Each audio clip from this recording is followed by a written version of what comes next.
Hai guys, balik lagi bareng Samuel dan Claudia di channel kita.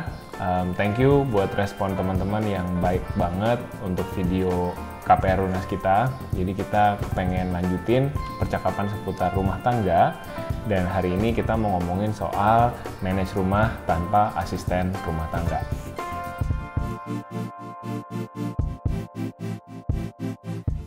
Oke, sebelumnya sedikit background tentang keluarga kami.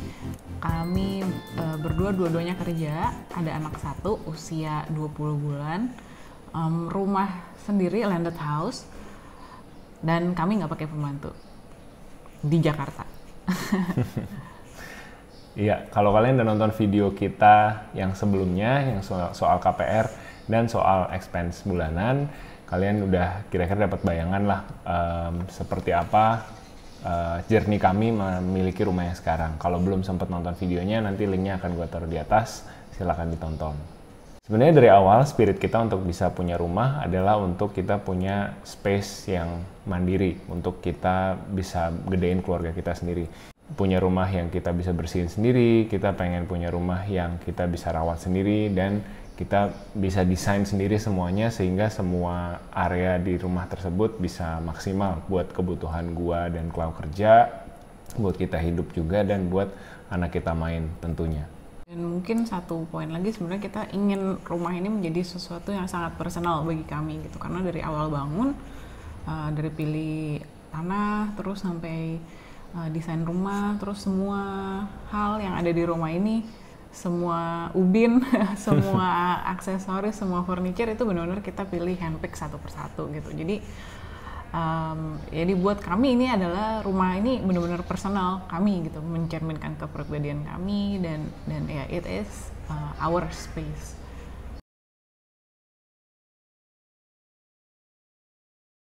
Sebenarnya di awal juga kita sempat nggak pede ya, gimana sih caranya kita bisa punya rumah tanpa ada asisten rumah tangga yang ngebantuin beres-beres gitu. Gua kebetulan datang dari keluarga yang ada asisten rumah tangganya. Gua 2 bersaudara, dan ada masanya di mana bahkan di rumah gua sampai ada 2 asisten rumah tangga. Sementara kalau Klau lebih ke mandiri ya, Klau ya? Iya, kebetulan kalau dari saya 3 bersaudara, paling gede, tapi kayaknya sejak umur kelas 1 SD gitu, mungkin udah nggak ada mbak ya di rumah. Ada beberapa kali sempat yang mbak pulang hari, yang membantu pulang hari, nah itu tapi comes and go gitu. So in general, secara umum kalau ditarik garis panjang itu bisa dibilang hampir nggak pakai pembantu gitu. Terus juga kebetulan kami berdua ada background kuliah di luar negeri, jadi di sana memang udah mau nggak mau sih terbiasa yang namanya masak sendiri, beresin kamar atau tempat tinggal sendiri. Ya terus terang memang capek, tapi buat kami sih lebih menyenangkan ya untuk mengurus apa yang kami sayangin seperti rumah ini. Nah ini memang harus di planning dari awal bangun rumah. Gimana kita bikin rumahnya itu yang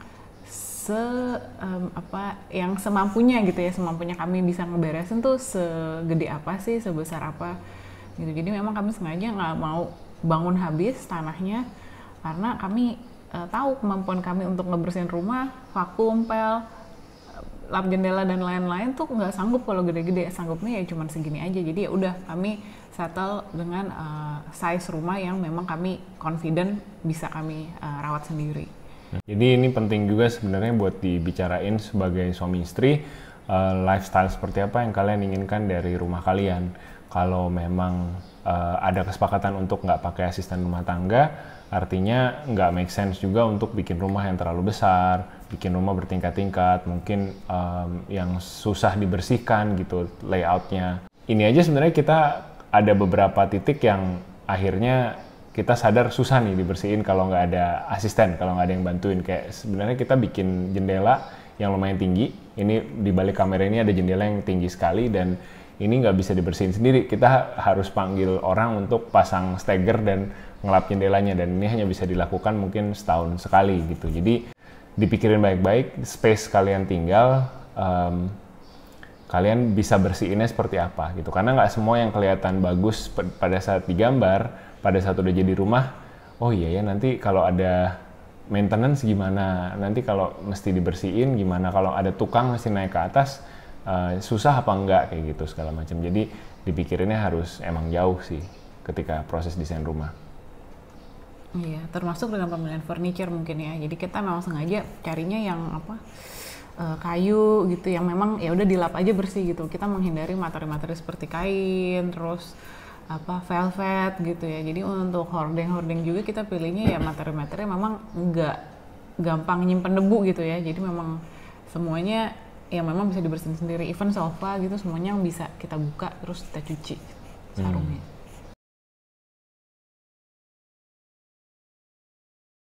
Nah mungkin kita mau cerita kondisinya sebelum ada anak dan sesudah ada anak. Sebelum ada anak, pada saat kita pindah ke rumah sekarang, kita full kondisinya nggak ada Mbak. Jadi benar-benar berdua aja, terus benar-benar bagi tugas. Memang kan kita berdua karena sama-sama kerja, sama-sama pergi pagi pulang malam, kita terusan untuk beres-beres yang apa bisa dibilang deep clean lah ya, yang sapu, pel, vakum, pel itu cuman weekend gitu. Jadi kalau misalkan hari-hari biasa bangun pagi beresin ranjang gitu ya, beresin kamar tidur, bikin breakfast yang gampang-gampang juga, itu juga kayak toast atau oat. Habis itu udah kita pergi ke kantor, pulang kantor ya bikin makan malam juga ya biasanya kita yang simple-simple aja gitu ya, atau bahkan kita udah makan di luar gitu. Jadi karena emang kita pulangnya udah malam waktu itu, ya udah habis itu tidur gitu. Jadi cuman biasanya Sabtu gitu kita dedicate waktu untuk benar-benar semuanya dilap, divakum, pel. Berikut juga untuk mengurus kebun ya gitu. Jadi sebenarnya kita bagi tugas. Untuk kerjaan yang outdoor-ish itu seperti ngurus kebun itu sebenarnya lebih ke Sam gitu. Jadi seperti kalau lagi nggak hujan ya kan harus disiram sehari 2 kali ya, pagi sore. Nah itu biasanya tugas Sam.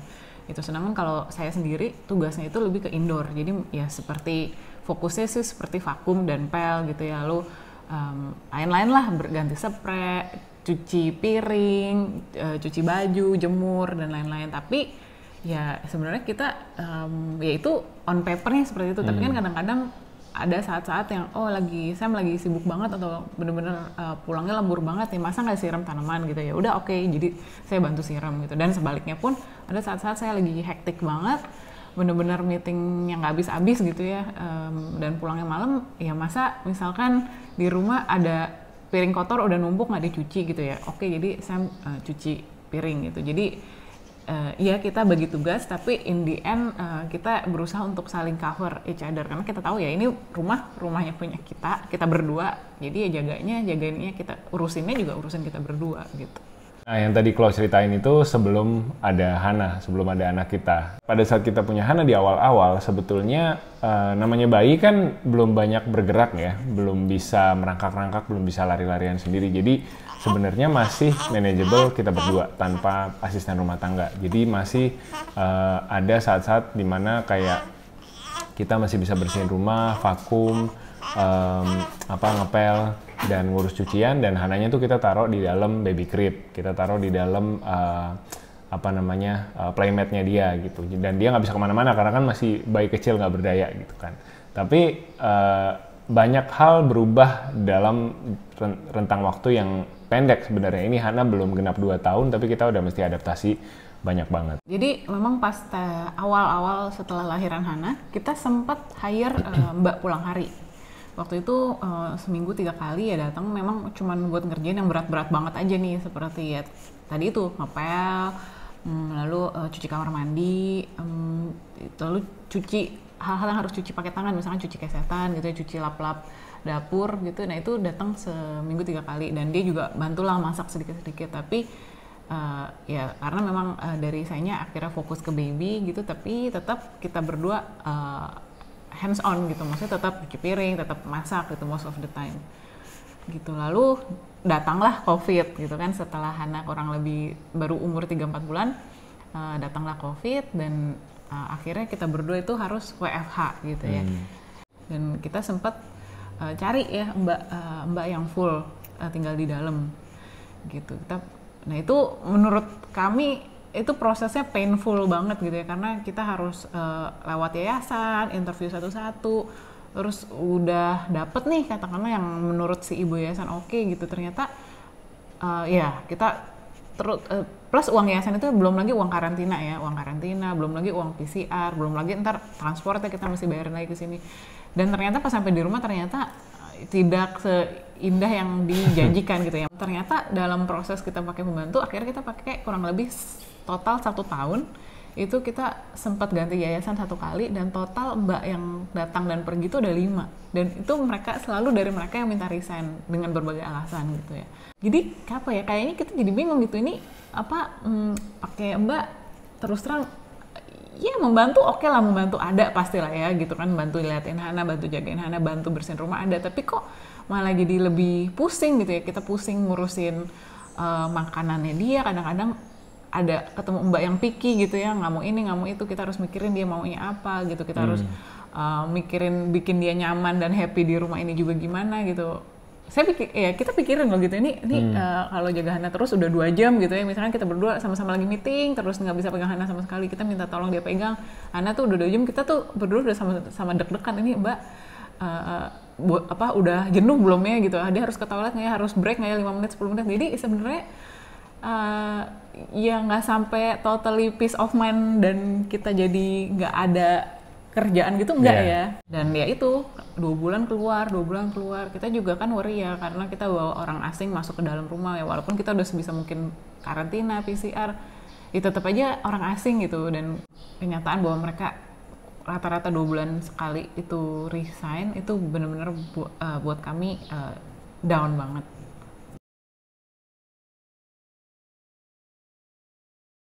Begitu curhatnya. Jadi teman-teman, ini bukan berarti kayak satu lebih baik dari yang lain, masing-masing punya pilihan, dan kita juga tahu ada asisten rumah tangga yang bisa stay long gitu. Dan di keluarga gue sendiri gitu, sama nyokap gue di rumah ada gitu asisten rumah tangga yang ikut kita belasan bahkan puluhan tahun. Jadi mungkin ya ini experience yang unique to us, tapi mungkin buat teman-teman yang lagi dengerin dan lagi mau coba explore punya asisten rumah tangga, baru pindah ke rumah baru, mungkin ini hal-hal yang bisa diperhatikan. Nah, balik lagi, jadi kondisinya gimana setelah kita tanpa asisten rumah tangga? Obviously, seperti kalian udah tahu, Hana akhirnya masuk ke daycare.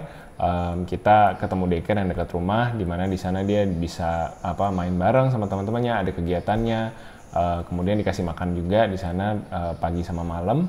Terus untuk rumah, kita balik lagi akhirnya ke arrangement sebelum Hana, karena rumahnya kan jadi kosong lagi nih, tinggal kita berdua. Ya udah, tinggal kita berdua sepakati sebenarnya agreement seperti apa untuk bersih-bersih rumah. Nah, kita berasa banget pentingnya menggunakan teknologi sih di rumah ini gitu. Jadi kita investasi di yang namanya vacuum cleaner yang agak bagus, supaya kita nggak perlu sapu-sapu lagi. Kalau sapu-sapu kan debunya terbang kemana-mana, dan kita harus terampil gitu ya, gimana caranya nyapu supaya cepat. Tapi kalau vakum relatif lebih gampang.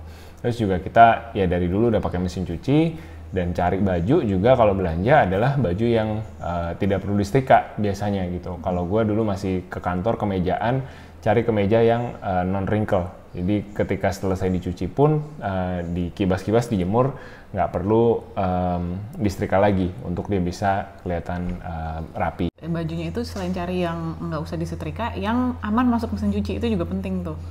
Gitu, karena ya buat kami ribet banget lah kalau misalkan sampai harus ke laundry atau harus hand wash gitu ya. Termasuk sampai baju-baju Hana semuanya kami cari yang memang bisa masuk mesin cuci.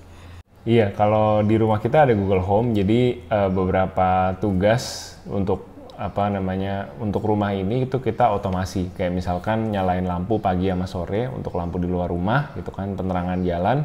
Itu kita udah program di dalam Google Home supaya dia nyala otomatis di jam tertentu dan mati otomatis di jam tertentu.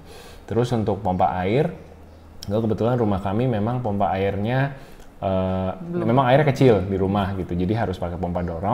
Nah, kita nggak pakai sensor, tapi kita pakai electronic switch. Jadi electronic switch ini dioperasikan lewat Google Home dan kita bisa ngidupin dan matiin dari handphone. Jadi dimanapun kita berada di rumah, kita bisa bisa nyaman gitu ngidupin dan matiin air.